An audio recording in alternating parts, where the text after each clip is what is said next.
Good morning and welcome to the Extension Connection. This is Jackie Buckley, Morton County Extension Agent, and I'm taping my segment of the program on Tuesday, and so the rest of the ladies will be in just a little bit later in the program to talk about whatever they're going to be talking about for the day. I have another commitment that I need to make on Wednesday morning, and so I will give you some information on a backgrounding cattle seminar that is going to be held on Thursday, October 22nd, and it's going to be held at 7 p.m. Central Standard Time, and that is actually going to be held totally online. And so if producers want to sit in the comfort of their own home, they can go ahead and listen to this. Backgrounding is an alternative way to sell calves at weaning. Learn more about the 2015 cattle feeding opportunities through Market Outlook, weaning management, veterinary issues, feed situations, and weaning time alternatives. And this online program will be held at www.ag.ndsu.edu/cattle docs. And so if you're interested in that, I have also posted this on our website. And program topics will include feeding calves in a declining market with Tim Petrie, setting calves up for weaning with Carl Dolan, he's our extension beef cattle specialist from NDSU, stocking the medicine room. Dr. Jerry Stucca, is our extension veterinarian and livestock stewardship specialist.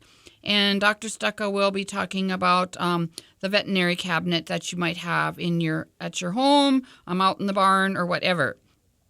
This event is free of charge, and a couple other speakers that will be held is this year's feed situation, availability, and prices. Carl Hoppy, Area Extension Livestock Systems Specialist from Carrington, will be discussing that topic. Finally, Farah Brummer and John Duvetter will be talking about delaying weaning or weaning on late season grazing alternatives. Farah is from the North Central Central Grasslands Research Extension Center in Streeter, and John works out of the North Central Research Extension Center out of Minot. And so this event, once again, is free of charge. The event is internet-based, and you can watch from your computer, tablet, or smartphone. The information will also be archived, so you can listen to it anytime. And so if you have any more questions about that, you sure can call our office at 667-3340 or look at our Facebook page because the brochure is also on there. Also, another meeting that is coming up, and that is a winter grazing workshop, and that will be held in Jamestown on November 4th through the 5th. This workshop will focus on options for extending the grazing season into late fall and winter. The November 4th workshop will be at Jamestown, at the Quality Inn, and will include a series of presentations by NDSU staff and partners, followed by a banquet presentation by keynote speaker Bart Lardner. November 5th will begin with a producer panel and a breakfast buffet, followed by a trip to the Central Grasslands Research Extension Center to view plots on cover crop grazing, bale grazing, swath grazing, cornstalk grazing, and portable fencing. On Wednesday during the day, some of the topics that will be discussed are extending the grazing season with annual forages with Dr. Kevin Sedovic, NDSU Extension Rangeland Management Specialist. Fall grazing and winter grazing for improved soil health will be discussed by Jay Fuhrer from the Natural Resource Conservation Service. Techniques for fall grazing, bale grazing, swath grazing, and stockpiled forages and cover crops will be discussed by Brian Neville. He is the director of the Streeter Unit. Wildlife conservation partnering opportunities will be discussed by the North Dakota Natural Resources Trust and other conservation practices. Extending that grazing season and livestock management is a ranch case study that will be visited with by Jerry Doan, who is a producer southeast of Bismarck. The integrated system approach of fall grazing will be discussed by Doug Blandblum from Dickinson. Nutritional requirements of livestock in winter will be discussed by Farah Brummer from Streeter. Extended grazing and manure management. Mary Berg, Area Extension Livestock Environmental Management Specialist, will be talking about that along with Paulo Flores from the Carrington Research Extension Center. Water quality and benefits of extended grazing will be discussed by Miranda Meehan, NDSU Livestock Environmental Stewardship Specialist. On Thursday, like I said earlier, the will consist of a panel discussion to talk about bale grazing with Paul Brown, no export hay, Todd McPeak, residue grazing and water development, Brian Amundsen, and cornstalk grazing by Cody and Deanna Sand. There is a registration for this event. The pre-registration for $55, the single day, $55 for the full event ends on October 23rd, which is this Friday. So if you're interested, get the registration in. You can call the Central Grasslands Research Extension Center in Streeter, or send registration checks to them, or you can register online as well at the Central Grasslands REC website. Also, if you register after October 23rd, for the full event, it's $75 with a single day rate of $40. If you have any more questions about that, please call our office. And we can surely answer any questions that you may have. The demonstration plot stops will include German millet, warm season cover crop mix for grazing, cool season cover crop mix for grazing, and cornstalk grazing with supplementation. Once again, the phone number to contact for more information is 701-424-3606. Once again, that workshop, the Winter Grazing Workshop, will be held at the Quality Inn in Jamestown on November 4th and 5th, sponsored by the NDSU Central Grasslands Research Extension Center. Call our office at 667-3340 if you have any other questions on that. We also have a workshop being held called Sustainability and Stockmanship. That event will be held on November 18th and 19th. On the 18th, the event will be held at Linton Livestock in Linton, and the 19th event will be held at Kiss Livestock here in Mandan. We are very excited to be offering this workshop. We are featuring Kurt Pate, who will be giving a low-stress cattle handling demo and be talking about working with cattle and the correct way to work with them and getting them to move properly. Curtis comes to us from Phillips, South Dakota, and so we're anxious for him to be at the event. Tim Petrie and John Duvetter will discuss the market update and making the beef business work. Dr. Jerry Stucca will be talking about the veterinary feed directive. Also, I will be visiting with producers on vaccine and syringe handling, and Kelsey Egland in Linton will be discussing that as well. There will be a pre-registration deadline for this, November 13th for the Linton and November 16th for the Mandan event. This activity is also on our Facebook page, so you can look at it there, and we'll have it also on our webpage. You can call our office at 667-3340. The cost to register for this event is $40. This is to cover the noon meal. In addition, the speaker fees for Kurt Pate and any breaks and handouts that will be furnished for you. Once again, those two dates are November 18th, which is a Wednesday, at Linton and Linton Livestock, and Thursday, November 19th at Kiss Livestock, and they each start at 9:30 in the morning. Please call our office if you have any further questions about any of the things that I have mentioned. We'll call for a break right now. Jim is cueing us, and then the other ladies will be back in just a few minutes. Currently, it's 45. Super Talk 1270. Listen to high school sports action and live Bobcats hockey online at supertalk1270.com. Good morning and welcome to the Extension Connection. The Morton County Extension Service is here today. I'm with you. This is Carla Mickle, 4-H Youth Development Agent, and with me I have Vanessa Hoynes and Amber Schwab. I'm sorry. I always want to say Schmidt and it's Schwab. I'm very sorry. I will get it. Amber with the Parent Resource Center and Vanessa with Family Consumer Sciences. And we have some great stuff for you today. Amber, what do you have to talk about today? Well, since Halloween is just around the corner, I thought I'd talk a little bit about young children and being scared and looking at all these scary displays that are out there for your children to see, as well as a little bit about the Teal Pumpkin Project. Even big kids. Yeah, even big kids. That's right. We had a conversation about that. Yeah. Hey, you showed some scary pictures this morning. So, And Vanessa, what do you have for us today? Well, been thinking about apples. Fall's kind of apple time. We've had our killing frost now, and so now we've gotten some sweetened apples out there. So we're going to talk about apples a little bit. We're going to talk about our immune system and how to keep our immune system healthy and some things to consider with that. And then I have some upcoming programs I'll chat about. And I have a 4-H leader luau to visit with everyone about. It's for youth and adults who are working with the 4-H project as a volunteer. And I also have 15 ways to use leftover candy. And if we have a little bit of time, I've got some fun facts on Back to the Future because today is October 21st. Yes, the day they flew to. Yes, absolutely. So Vanessa, how about we start with you? Okay, yes. Well, let's start talking about apples. And apples is a favorite. Anybody here not like apples? Nope, I like it. I think like them.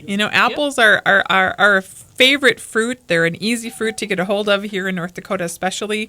A lot of us, have that ripe tart apple even from our backyard, and hopefully you have bags and bags of them, and maybe you've been sharing them with friends or whoever. But eating an apple can help you meet that 2 cups of fruit per day that we recommend for most people.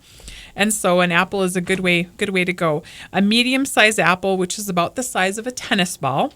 And when you go to the grocery store, there's lots of different sizes. Most are lots bigger than a tennis ball. But those that are about that size contain about 80 calories. So they're very low in calories, and about 3 grams of dietary fiber and only a trace of fat. And so apples are a good source of vitamin C and fiber also. And the type of fiber that we find in apples is called pectin. And this has been linked with lowering blood cholesterol and also potentially reducing the risk of heart disease. So apples are a good choice. A lot of times when I'm in classrooms, kids will say, an apple a day keeps the doctor away. Does that mean I should have an apple every day? And of course, apples are a good choice, but we also want to talk about making sure that we eat a variety of different fruits and vegetables. But apples are a good place to start. One challenge I have for folks is if you aren't fortunate enough to have apples in your backyard and you are purchasing them at a grocery store, be aware this time of the year is apple season. And so be aware of all the different kinds out there. Don't be tempted to just go back to the same kind you always buy. Be a little bit more adventuresome. Grab one of a couple different varieties and have a taste test at home because that can be kind of fun too. All of them have different characteristics. Some are tartar, some are more firm, some are more sweet. And so kind of think about what you like, if you like that crispness or what you're looking for, and do some taste testing and give them a try. Give some different apples a try. Okay, I was just thinking, I'm headed to Portland next week. Yes. That's a good place for apples, right? Oh, yes. Apples, Good this whole northern tier of the United States is a great place for apples. And you're going to find lots of good apples in Portland. So have fun. Yeah. So if you are getting those apples home, and if you do have some in your backyard especially, so you have a bunch of them, remember to wash the apples with plenty of water. Don't use any soap before eating them. And then if you're planning to press apples into apple juice or apple cider, sometimes if folks have a lot of it, they want to do something like that. Be sure to heat that juice to at least 165 degrees, which kills the bacteria that could be present in that juice. This is different than if you're going to cook the fruit down to a juice. In that process, then you don't have to worry about pasteurizing it in addition. But There have been foodborne illnesses outbreaks that have been associated with fresh, unpasteurized apple juice that was just cool pressed. And so make sure that you do that for the safety of your family. And then store that heat-treated apple juice in the refrigerator before you're going to be serving it or in between serving it. There are lots of different recipes out there, whether it's from apple sauce to apple juice, of ways you can use all those apples that you might have. Think about some of your favorite apple recipes, and if you're going to freeze apples, they freeze very well, especially if you're going to be using them for baking or in a pie or an apple crisp or something like that. You can freeze them very well. Freeze them in amounts that pertain to the amounts that you need in your favorite recipes. Another great way of storing or putting up some apples is to make applesauce, and very easy. I know this is one of my daughter's favorites, is homemade applesauce. And so if you have a bunch of apples, this is a great way to go. An easy recipe for applesauce is quartering about 7 apples, adding about a half a cup of water and about a fourth of a cup of sugar. And of course, this is going to vary dependent on how sweet or how tart your apples are. You don't have to have sugar. It's just a very small amount. So in order to make the applesauce, wash and quarter your apples. You can peel them, but of course, if you leave the peeling on, it does add that extra fiber. Then combine the apples and water in the saucepan, heat the mixture to boiling, and then turn the heat to low as soon as the water is boiling, and simmer over low heat for 15 to 20 minutes or until the apples are tender. Stir them occasionally to prevent sticking, and then stir in the sugar and heat until the sugar is dissolved. And so very easy to make applesauce, and a very healthy snack and a enjoyable snack. There's just something different about homemade applesauce. If you're looking for another unique way to use those apples, I also have a recipe for apple cinnamon bean muffins. Yeah, you heard the beans in there. So if you have somebody at home who it's hard to get them to eat some healthy things, sometimes sticking or sneaking in something like that. Like these are Great Northern beans. 2 cans of Great Northern beans are snuck into these apple cinnamon bean muffins.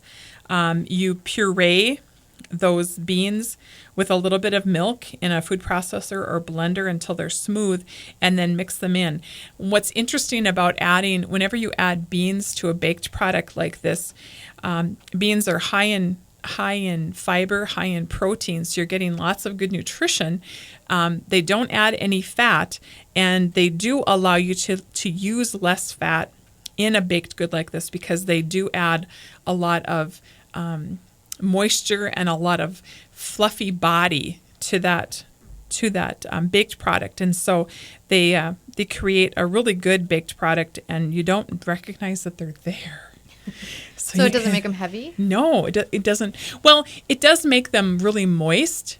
And so a lot of times you like a muffin that has a little bit more body to it. But these muffins are only 180 calories, 5 grams of protein, and I don't have the number of grams of fiber, but it is going to be higher in fiber than you would normally find in a regular muffin.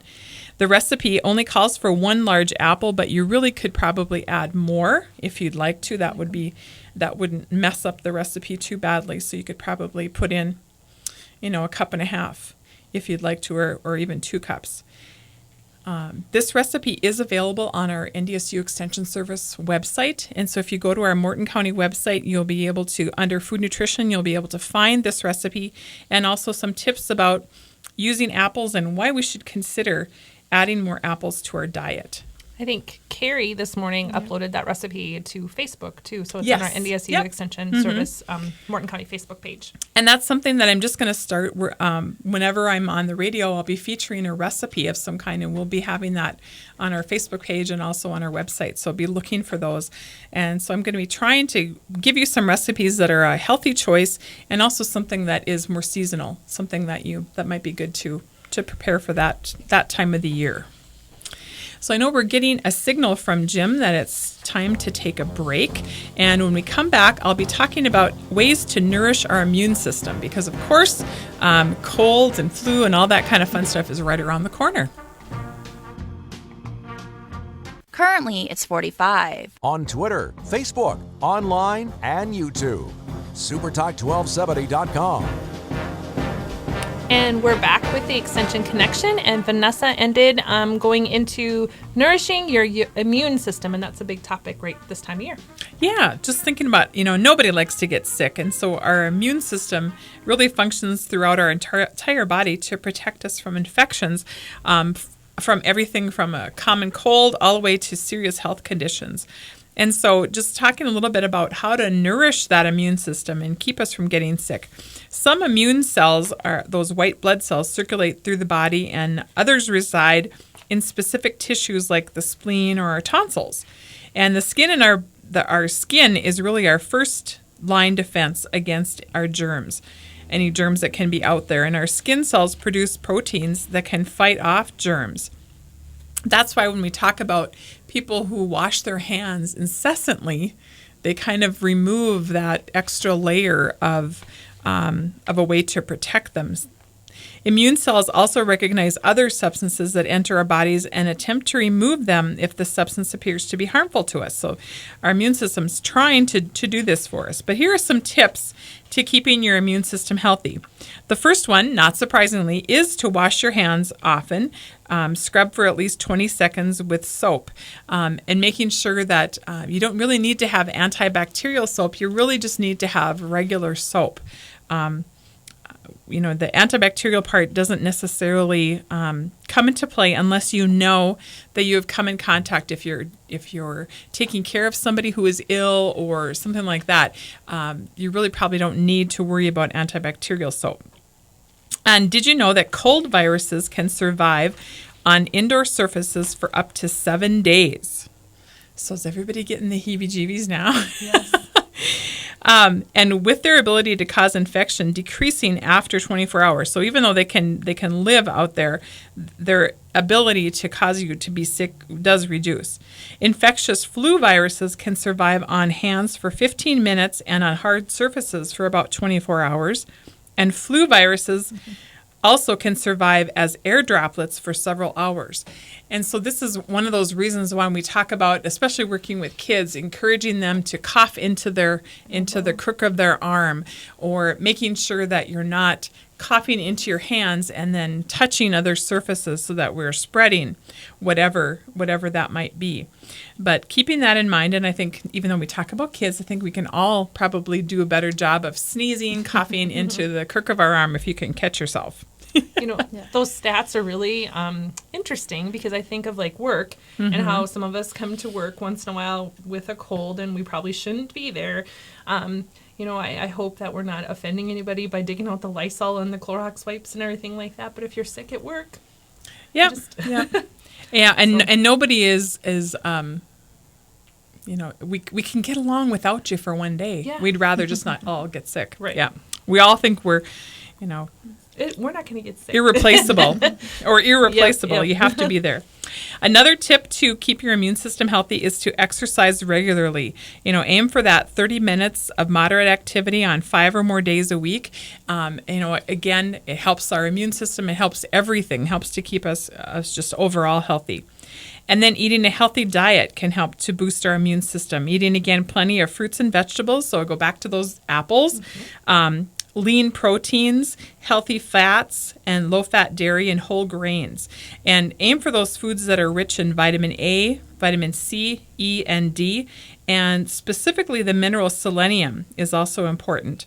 And so a lot of times people will, eat or will take a multivitamin, or even will take like a vitamin C tablet kind of thing. And the one thing to keep in mind is that really getting those fruits and vegetables, you will get enough vitamin C. You really don't need to take that other pill. And if you get more vitamin C than what your body needs, you merely just get rid of it. So if you get more than you need in a day, you literally pee it out. And so it's kind of a waste in some cases. And so better to eat your fruits and vegetables than going for those supplements. And then the last thing is to get plenty of sleep. They've found that regular sleep schedule and aiming for at least 7 hours a night, at least, that means more is better. Keep your bedroom at an appropriate temperature and sign off from your technology at least an hour before bedtime. And I think especially with kids, this is something that we need to keep on them about, because too many phones or headphones and kids are going to sleep with they're just basically falling asleep to doing stuff on their phones. And that's, inhibiting their ability to get a good night's sleep. So some good things to keep in mind about nourishing your immune system. So, Amber, you have some scary stories over there, I hear. I don't getting have prepared scary for Halloween. stories. I was showing scary pictures. On the front page of the Dickinson Press this morning, I saw a story about a house that it has too much to show kids, too violent of displays showing kids, and so there's some concerned citizens. And as I thought about that, I said, you know what, there are many concerning displays, Halloween displays out there for young children that probably shouldn't be seen. Halloween has really become an adult holiday. Yes. It's a few generations ago that wasn't the case. It was about children. It was about children going door to door and getting candy and having it be an exciting time. But and even the costumes have become so gruesome. Exactly. And gruesome or explicit, which Yes, which way you want to go. Yeah. Too revealing or whatever it may be. And Halloween costumes start so early. So if you walk up and down the mall, you see displays of Halloween costumes, and you're pretty shocked by some of them. So it really has become an adult holiday. It's either too scary or it's a time for adults to be something they don't normally get to be. And so you just really need to take those young children and really consider what your children are being exposed to. And talking about young children and being scared, each child is so different. Not all children are scared easily, and some children are scared very easily. You'll see the Halloween displays and children going into Halloween stores, especially the ones that are set up specifically for Halloween and only at that time of the year. They have some pretty interesting displays in there. And I, as a mother, avoid those because of the fact I do have a child who is easily scared. And so we just don't even buy our costumes there. So just think about your individual children and what they really do worry about or what they try to avoid.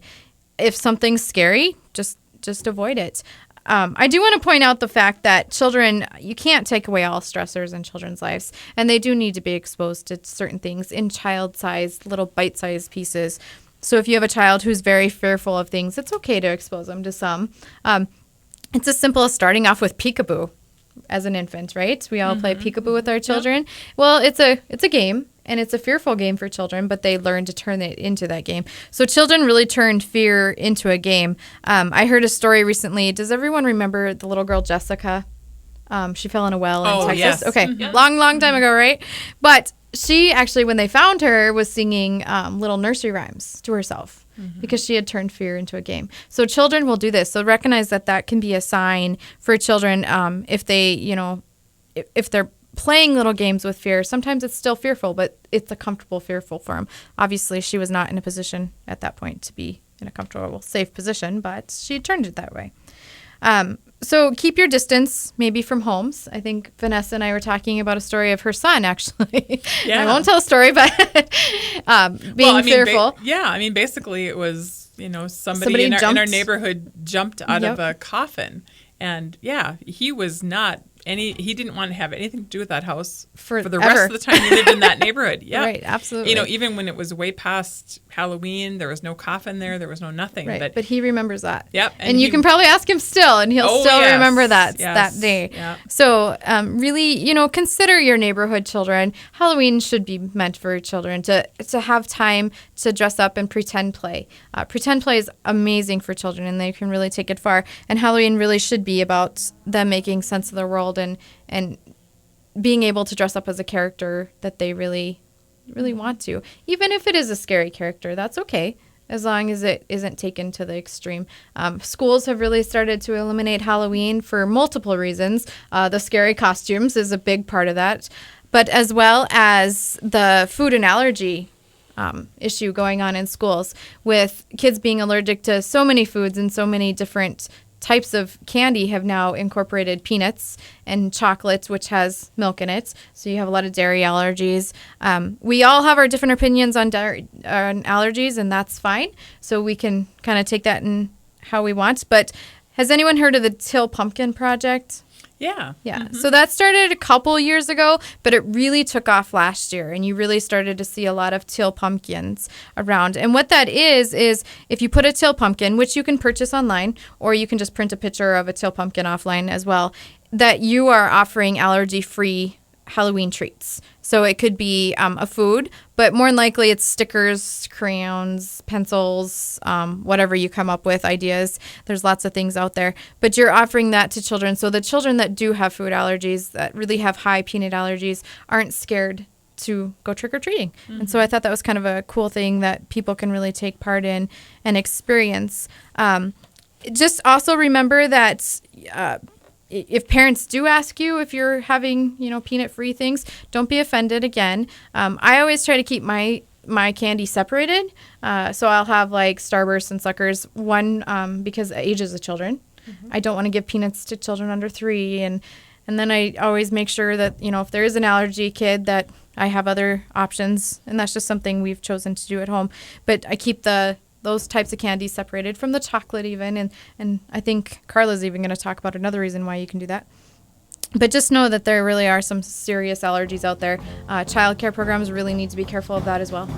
So another thing you can do is, like the day after Halloween is a good time to go in and buy some of those other pencils and those kinds of things, because for the next year, yes, and they stay good. Yeah. Yep. Candy can go bad. You can't buy candy a year ahead, but yep. Yeah. Okay, so we're getting the signal from Jim to take a break, so we'll be back.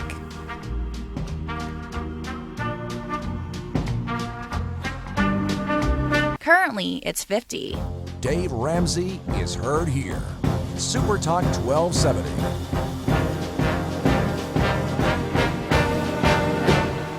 And welcome back to the Extension Connection. You're here with Morton County Extension. And when we left, we were talking about the Till Pumpkin Project, and I think I said most of the things about that. But what I wanted to talk about quickly is just some safety tips. Halloween is on a Saturday this year, so we know there's going to be a lot more trick-or-treaters, a lot longer time frame.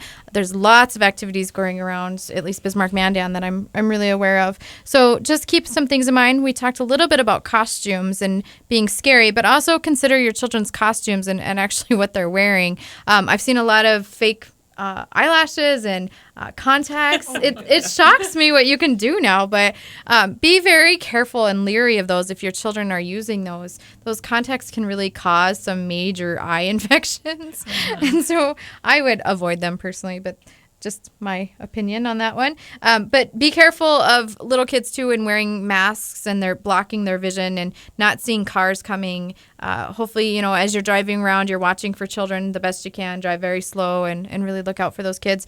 And light your children up with reflective tape or flashlights or little glow sticks, whatever it may be, during the nighttime. It does get darker earlier now, so make sure you're keeping that in mind. And just be aware, again, of strangers. I think we all know that rule, right? Go with an adult if your children are out and about trick-or-treating. Make sure there's somebody around who knows where they're going to be, and never alone, always in groups. Don't enter homes. You kind of know the whole drill, right? Right. Yeah. Okay, Yeah. So Carla's going to tell us a little bit now. I'm sorry. No, it's okay. Okay. I dug out some information here from kidshealth.org, and it's 15 ways to use your leftover Halloween candy, because I know from my experience, my niece and nephew come home with a load of candy, and they sort it over, of course, into what they like, maybe what they'll eat, and then what their dad will take. So that's how it works, I think, at their house. And what mom wants to keep away from her. Exactly.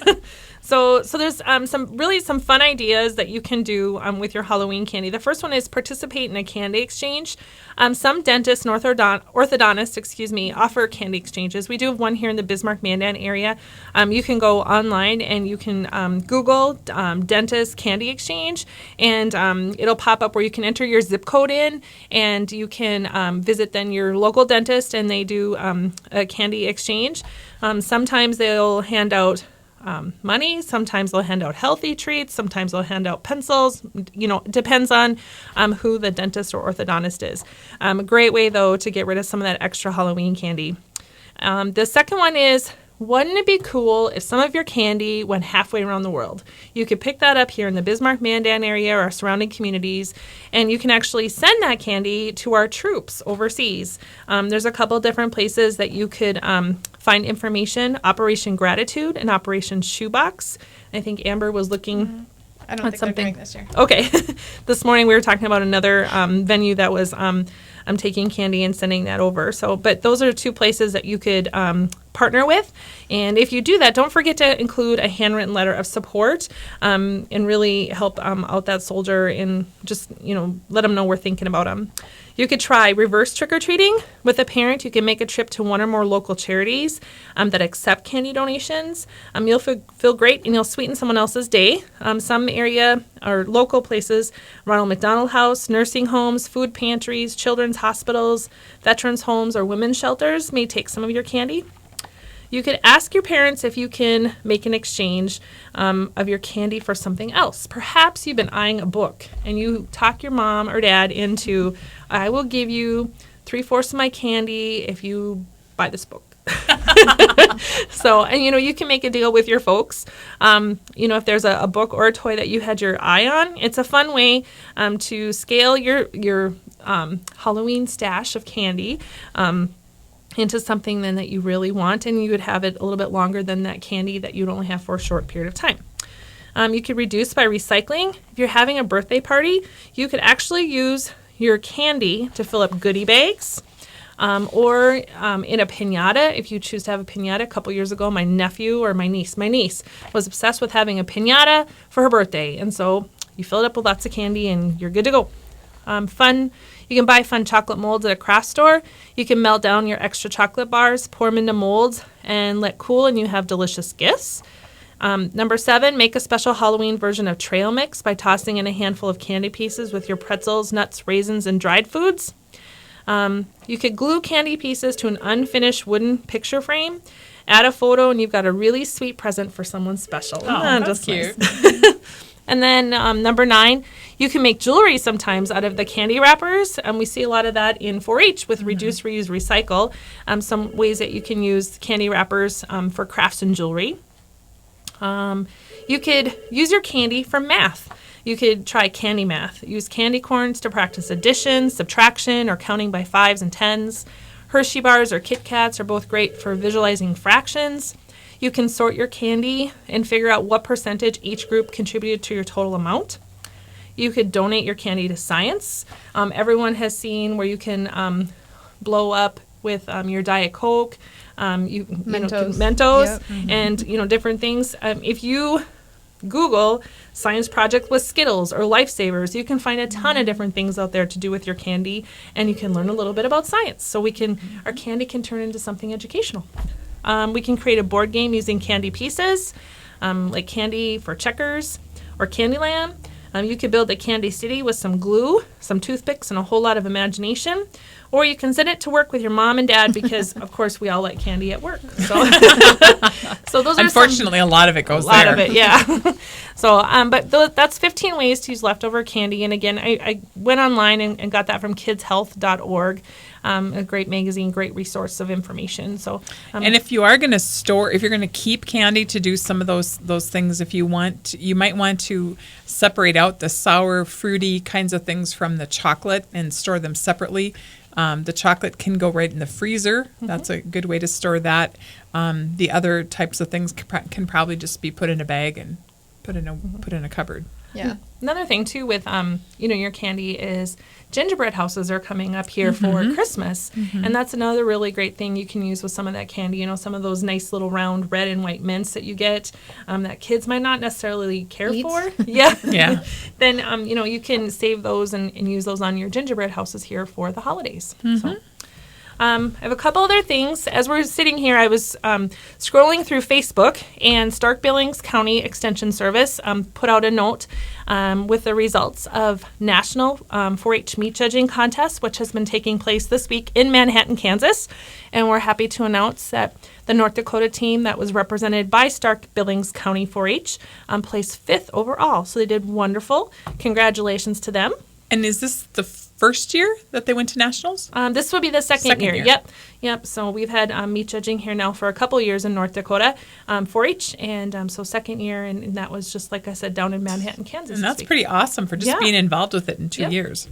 So, and they had a youth place 5th or 6th, I think I remember reading, overall. So individually, that's wonderful. So, Amber, did you have anything else? I did. It's not on Halloween, so I'll just completely change the topic here. But on Tuesday, there was a movie released out. It's a Pixar movie. It's called Inside Out. I was actually going to talk about this last time, and I didn't get a chance. But have you guys seen that movie? Has anyone seen I that haven't movie? seen it yet. Okay, you have to see it. Everyone has to see that movie. It is an amazing movie that really focuses on the emotional state of children. I took my children to it, and they liked it because of, it's a Pixar movie. It's just kind of interesting to watch, and it's kind of funny and silly. So they have little characters that represent your emotions. So they have a Joy. She represents the happiness in your life, and she's there right away when you're born, and everyone's excited and happy. And then they have Sadness, who is just depressing all the time. And then they have Fear, who obviously is a hothead, and it just pointed out that it's a male. Just want to no, I'm just kidding. Jim, do you have any rebuttal on that? Just kidding. And then they have Anger and Disgust as well. So there's these little characters, and they represent all the emotional states that children go through. And obviously we don't have these people in our head, but it was kind of a fun way for children to see that. And it's a good educational opportunity for children to recognize their emotions that they have and that they're okay. And then, so the whole point of the story is that everything coexists with each other. So we need joy to have sadness. We need sadness in order to have joy. And so it was a cute way for them to see how these emotions can play out. And so we really have to have disgust. Yes, we really have to have disgust. And also, as a parent, I really get involved in brain development. I don't know, it excites me of children. But it really was kind of interesting to think all your children's memories play a part in everything they do in life. At early memories on, very early memories on, and they have a memory wall. So it talks about the little girl. It's a little girl's memory wall, and how that impacts the way she is when she's 13 and moves away to a big city. So I don't know. I think everyone should go out. Build on each other. They do. They build on each other, and children do not always have to be happy. It's allowed for children to feel depressed and unhappy at times. As parents, we have to recognize those signs and really think of how can we pick our children up, but not expecting them to be happy all the time. It is okay for your child to be grumpy. I think I was telling Cammie in the office this morning, it's okay if he's grumpy. He has the right to be grumpy and mad and angry. And just, again, knowing the struggles that children go through and hoping that you can avoid situations. I won't give the movie away, but avoid the situation of a child harming themselves or being destructive. So did this movie come out to the movie theaters or on DVD? On DVD. Okay. So it's been in theaters already. We wwent to the theater, but honestly, I never get to the theater. That was like one of the movies I did get to. So I'm excited it's out on DVD now because that's more my thing. So maybe this is something that you should encourage your kids to barter their candy for. Absolutely. There you go. A new movie. Yes. Or as parents, you can barter with your kids the other way around. Yeah. If you give me this much of your candy, there's a math excitement. Much better to sit as a family, watch the movie, and have some popcorn. Much healthier. Exactly.